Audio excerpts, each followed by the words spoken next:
Que le diable l'emporte, s'écria Cédric. Le couvre-feu, le tyrannique bâtard qu'il a institué, ainsi que l'esclave sans cœur qui le nomme, avec une langue saxonne à une oreille saxonne. Le couvre-feu, répéta-t-il. Oui, le couvre-feu, qui force les honnêtes gens à éteindre leur lumière, afin que les voleurs et les bandits puissent travailler dans les ténèbres. Oui, le couvre-feu. Réginald Front-de-Bœuf et Philippe de Malvoisin connaissaient l'emploi du couvre-feu aussi bien que Guillaume le bâtard lui-même, ou que tout autre aventurier normand qui ait combattu à Hastings. Je vais apprendre, je le devine, que mes bestiaux ont été enlevés pour arracher à la fin les bandits voraces que leurs maîtres ne peuvent entretenir qu'à l'aide du vol et du brigandage. Mon fidèle esclave est assassiné, et mes troupeaux emmenés comme une proie. Et Wamba? Où est Wamba? Quelqu'un n'a-t-il pas dit qu'il était sorti avec Gurs? Oswald répondit affirmativement. Bon, voilà qui va de mieux en mieux. On l'a emmené aussi, le fou saxon, pour servir le seigneur normand. Nous sommes tous des fous à la vérité, de les servir, et nous sommes des êtres plus dignes de leur mépris et de leur raillerie que si nous étions nés avec la moitié seulement de notre intelligence. Mais je veux me venger, ajouta-t-il en s'élançant de sa chaise avec impatience, sur le seul soupçon de cette injure et en saisissant son épieu. Je veux aller porter ma plainte devant le grand concile. J'ai des amis, j'ai des vassaux, homme à homme, je défierai le Normand au combat. Qu'il vienne avec sa cuirasse et sa cotte de maille, et tout ce qui sert à donner du courage à la couardise. J'ai envoyé un javelot comme celui-ci, au travers d'un obstacle 3 fois plus solide que leur bouclier de guerre. Peut-être me juge-t-il vieux, mais je leur apprendrai, tout seul et sans fils, comme je me trouve, que le sang de Irward est dans les veines de Cédric. Ah, Wilfrid, Wilfrid, s'écria-t-il en baissant la voix.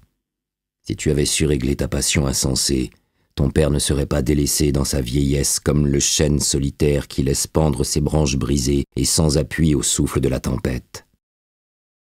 Cette dernière réflexion parut par sa tristesse conjurer ses sentiments irrités. Replaçant son javelot derrière sa chaise, il reprit sa place, tourna ses yeux vers la terre et sembla se laisser aller à de mélancoliques pensées. Cédric était plongé dans ses rêveries quand il en fut tout à coup tiré par le son retentissant d'un corps auquel répondirent les cris et les aboiements bruyants de tous les chiens présents dans la salle, ainsi que de 20 ou 30 autres disséminés dans les diverses parties du bâtiment. Il fallut un bon emploi du bâton blanc, assisté des efforts des domestiques, pour réduire au silence ces clameurs canines. « Allez à la porte, mes drôles !» dit le Saxon brusquement. Aussitôt que le tumulte fut assez apaisé pour que les serviteurs puissent entendre sa voix, « Voyez quelle nouvelle ce corps nous annonce.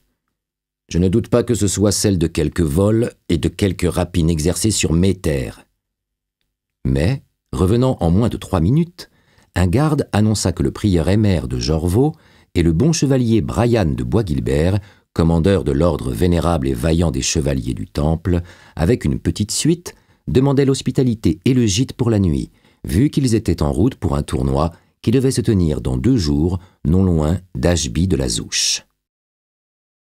Aymère, le prieur Aymère, le commandeur Brian de Bois-Guilbert, murmura Cédric. Tout de Normands. Mais que ce soit des Normands ou des Saxons, il ne faut pas que l'on mette en doute l'hospitalité de Rotherwood.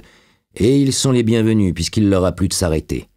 Ils eussent été mieux venus encore s'ils avaient voulu continuer leur route. Mais il serait indigne de nous de murmurer pour le gîte et la nourriture d'une nuit. En qualité d'hôtes, au moins, les Normands même sont obligés de contenir leur insolence. « Allez, Indibert !» ordonna-t-il à une espèce de majordome qui se tenait devant lui avec une baguette blanche. Prenez 6 domestiques et introduisez ces étrangers au logement des hôtes. Qu'on soigne leurs chevaux et leurs mules, et que leur suite n'ait besoin de rien. Qu'on leur donne des vêtements de rechange s'ils en désirent, du feu et de l'eau pour se laver, ainsi que du vin et de l'ail. Ordonnez aussi au cuisinier d'ajouter à la hâte quelque chose à notre repas du soir, et qu'on le serve sur la table aussitôt que ces étrangers seront prêts à le partager avec nous.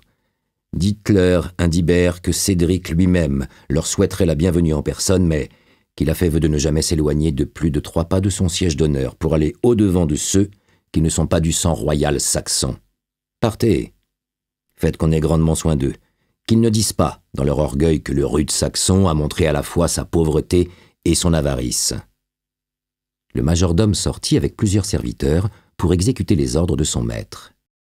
« Le prieur est maire, » répéta Cédric, se tournant du côté d'Oswald. « C'est, si je ne me trompe, le frère de Gilles de Maulevé, maintenant seigneur de Middleham. » Oswald fit un signe respectueux d'assentiment. « Son frère est assis à la place et usurpe le patrimoine d'une meilleure race, celle d'Uvgar de Middleham.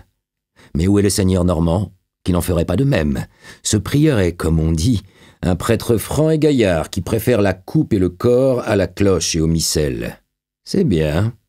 Qu'il vienne, il sera le bienvenu. Comment avez-vous nommé le Templier? » Brian de Bois-Guilbert.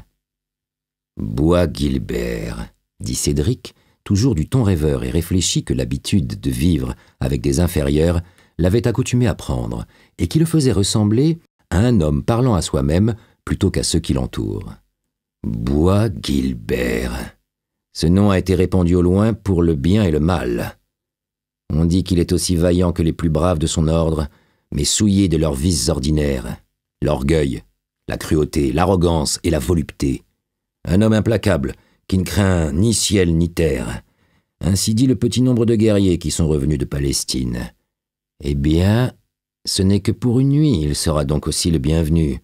Oswald, mettez en Perse le baril de notre vin le plus vieux. Servez sur la table le meilleur hydromel, l'âle la plus forte, le plus riche morat, le cidre le plus mousseux, les pigments les plus odorants. Remplissez les cornes les plus vastes. Les Templiers et les abbés aiment le bon vin et la bonne mesure. Elgita, dites à Lady Rowena que ce soir, nous ne l'attendrons pas dans la salle, à moins que ce ne soit son bon plaisir. »« Ce sera son bon plaisir, » répondit vivement Elgita, « car elle est toujours avide d'entendre les dernières nouvelles de la Palestine. » Cédric lança à la demoiselle impertinente un regard de prompt ressentiment. Mais Rowena et tout ce qui lui appartenait avaient des privilèges et étaient à l'abri de sa colère.